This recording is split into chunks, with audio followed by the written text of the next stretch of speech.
हमारे साथ पूर्व केंद्रीय मंत्री और बीजेपी के नेता संजय पासवान जी हैं। सर, ये बताइए कि आजकल देश में दलित इशू को लेकर के इतनी बड़ी बातें हो रही हैं और ऊना कांड को लेकर के इस तरह की चीज़ें हुई और लोग जो है एक सीरीज चली है दलित आंदोलन के, सर इसको आप कैसे देखते हैं? देखिए, मामला चाहे कैराना का हो, मामला चाहे पूना का हो या मामला ऊना का हो, ये सब जुड़ा हुआ पुणे से है।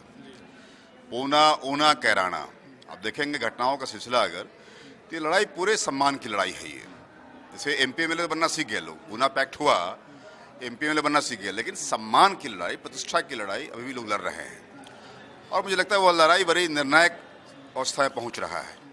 इसलिए हम ये मानते हैं कि तमाम पार्टी के लोगों के लिए ये चिंता का विषय भले ना हो, चिंतन का विषय तो है कि कैसे इंगेज हुआ जाए, दलित मुद्दे से कैसे इंगेज सरकारें हो, कैसे इंगेज संस्थाएं हो और कैसे केंद्र सरकार, भारत सरकार और बिहार सरकार या कोई प्रदेश सरकार हो। ये बड़ा सवाल है। मुझे लगता है कहीं ना कहीं तमाम पार्टी के लोग इसको आंकने में गलती कर रहे हैं, आकलन गलत कर रहे हैं। इसलिए मैं अपनी पार्टी को भी कह रहा हूं कि भाजपा के लोग भी हैं, चाहे जिस किसी पार्टी के भी लोग हैं, इस पूरे चीज़ों को समझने का, इसका जो नुएंस है, इसका जो बारीकियां हैं, उसको समझे। अगर नहीं समझेगा तो फिर देश में बिल्कुल उथल पुथल रहेगा और देश का जो लक्षित विकास का रेट है वो पूरा नहीं हो सकता है। इसलिए मुझे लगता है कि इसको पूरे ढंग से आकलन हो, इसका पूरा ढंग से समझदारी बढ़े और तब उसका उपाय किया जाए, तब कोई रास्ता निकलने वाला है। सर, जो गौरक्षक हैं उनसे पहले मुसलमान प्रताड़ित किए गए, अब दलित टारगेट किया जा रहा है। हर जगह, हर पूरे देश भर में ऐसा हो रहा है। तो क्या यही लगता है कि रूलिंग पार्टी जो है इसके खिलाफ कोई एक्शन ले, गौरक्षकों के खिलाफ एक्शन ले, या ओवरऑल पूरे भारत में गौरक्षा खिलाफ एक गौ हत्या के खिलाफ एक कानून बना दे? देखिए, मुसलमानों पे हमला या दलितों पे हमला या गौ के नाम पे हमला करने वाले वो सारे अपराधी हैं, वो सारे असामाजिक तत्व हैं, वो सारे, मैं मानता हूँ, वो सारे देशद्रोही भी हैं।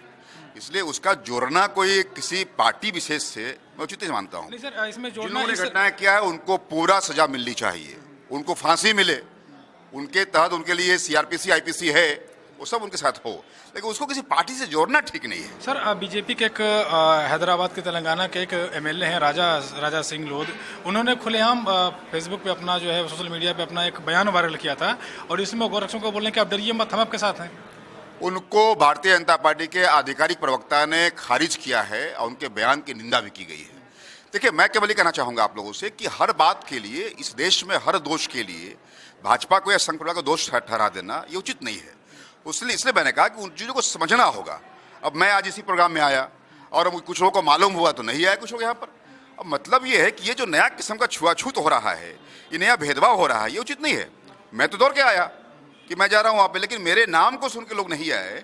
अब इस तरह का जो भेदभाव जो लोग कर रहे हैं, मैं मानता हूँ कि बिल्कुल मैं अपरिपक्व मानता हूँ उनको, और इससे कोई समाज का निदान या समाधान निकलने वाला नहीं है। नहीं सर, जब प्रधानमंत्री जी ने बयान दिया, उनके बयान के बाद खुद जो ये गौरक्षक दल हैं या इन लोगों में वीएचपी ने, इन लोगों में बहुत विरोध भी हुआ इनके बयान का और ये लोग खुल के इनके खिलाफ आ गए। देखिए, बता दें आपसे, इस देश को आज प्रधानमंत्री लेके आगे चल रहे हैं और प्रधानमंत्री का बयान आना, तो आप ये मान के चले कि प्रधानमंत्री भी अपने जहां पर है वह भी जूझ रहा है। इसलिए आप सरीखे लोगों को, हम सरीखे लोगों को उनके प्रति सहानुभूति होनी चाहिए कि मेनस्ट्रीम कौन है, उस दल का, सरकार का मेनस्ट्रीम कौन है? प्रधानमंत्री है। बीजेपी का कौन मुख्यधारा है? प्रधानमंत्री है। इसलिए कुछ लोग हैं जो उनके बात का भी विरोध करते हैं, अब मानना कर रहे हैं, तो ये स्वीकारना चाहिए समाज को कि वह आदमी भी अपने उस धार में भी कुछ ऐसे तत्वों से लड़ रहा है, हम भी अपने अंदर में लड़ रहे हैं। सर, मतलब कि बीजेपी के अंदर गौरक्षा को लेकर के और उसके विरोध को लेकर के विरोधाभास है। निश्चित तौर से अच्छे बुरे सब जगह लोग हैं, हम ये मानते हैं, अच्छे सब जगह लोग, इसीलिए इन बातों को देखना चाहिए हम लोगों को। और जो लोग भी अच्छाई की बात कर रहे हैं तो उनके साथ बैठ के संवाद करने की आवश्यकता है, मुझे लगता है। अब मुझे देख के कुछ लोग नहीं आए, सुन के नहीं आए, अरे हम तो संवाद करने आए हैं। विवाद है तो संवाद तो कम से कम होनी चाहिए। इस विवाद नहीं, संवाद की परंपरा को आगे बढ़ाना हमारा धर्म है और हर डेमोक्रेटिक कंट्री में, डेमोक्रेटिक समाज में ये परम पुनीत कर्तव्य होना चाहिए। सर, एक चीज़ ये भी देखने को मिली है कि पहले अमित शाह दलित घर भोजन करने के लिए गए, अब संघ प्रमुख मोहन भागवत गए, तो सवाल ये भी लोग उठा रहे हैं कि दलित के घर भोजन खाने से क्या होगा, दलित को अपने साथ बैठा क्यों नहीं खिलाते? नहीं, मैंने तो पिछले महीने में अखबार में ये बयान दिया था कि ये प्रतीकात्मक काम नहीं करना चाहिए। देखिए, दलित का मंदिर में प्रवेश अब आग्रह नहीं है, दलित का प्रवेश वहाँ के ट्रस्ट में हो, दलित का प्रवेश वहाँ के स्कूलों में हो, मंदिर द्वारा चलाया जा रहा है, अस्पतालों में होने चाहिए। भोजन अब उनके यहाँ नहीं, अब लोग जो है, अब सवर्ण समाज के लोग अपने यहाँ भोजन कराएं उन लोगों को, और उनका जूठन अपने यहाँ गिराएं और उसको दिखाएं। अभी समस्या नहीं है, मुझे लगता है ये सब बिल्कुल प्रतीक की बातें हैं, और मैंने इसका प्रतिवाद अभी 1 महीना पहले किया था मैंने, जिसके कारण मुझे पार्टी में कुछ फेस भी करना पड़ रहा है, लेकिन I don't mind all this things. जो सही बात है, दलितों को ये घटनाएं इरिटेट करती है और गैर दलित को ये घटनाएं इंसल्ट करती है। सर, दलित के मुद्दे को उठाने पे आपके साथ ही पार्टी में भेदभाव किया जाए? होता है, सब जगह, घर में होता है, पार्टी में होता है, तो क्या है, सब जगह होता है। इसलिए सही बात करनी चाहिए, और सही बात के साथ समाज रहे, मीडिया रहे, ये उम्मीद हम लोग करते हैं। सर, मीडिया और समाज सही बात के साथ सर है ही, और सही बात के साथ ही रहते हैं, लेकिन जो दलित के मुद्दे लगातार सामने आ रहे हैं, उस पर तो सर बात होनी चाहिए ना।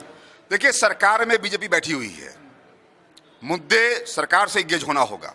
इसलिए आपके माध्यम से मैं कहना चाहूंगा उन तमाम लोगों को कि जो लोग केवल गाली देने के लिए बैठे हुए हैं, उन सब लोगों को इंगेज होना पड़ेगा, सरकार से इंगेज होना होगा, चाहे मुलायम सिंह यहाँ बैठे हुए हों, चाहे मोदी जी वहाँ बैठे हुए हों, हम लोग को उससे इंगेज होना पड़ेगा, और इंगेज होने के तरीके तलाशने होंगे हम लोग। शुक्रिया सर। ये थे संजय पासवान, और ये कह रहे थे कि मुद्दों को समाधान दिखाने के लिए सरकार के साथ लोगों को आना पड़ेगा, चाहे वो कोई भी पार्टी हो, चाहे वो कोई भी दल हो, और चाहे किसी की भी सरकार हो। लखनऊ से कैमरामैन रैन पताप के साथ निसार सिद्दीकी, नेशनल दस्तक।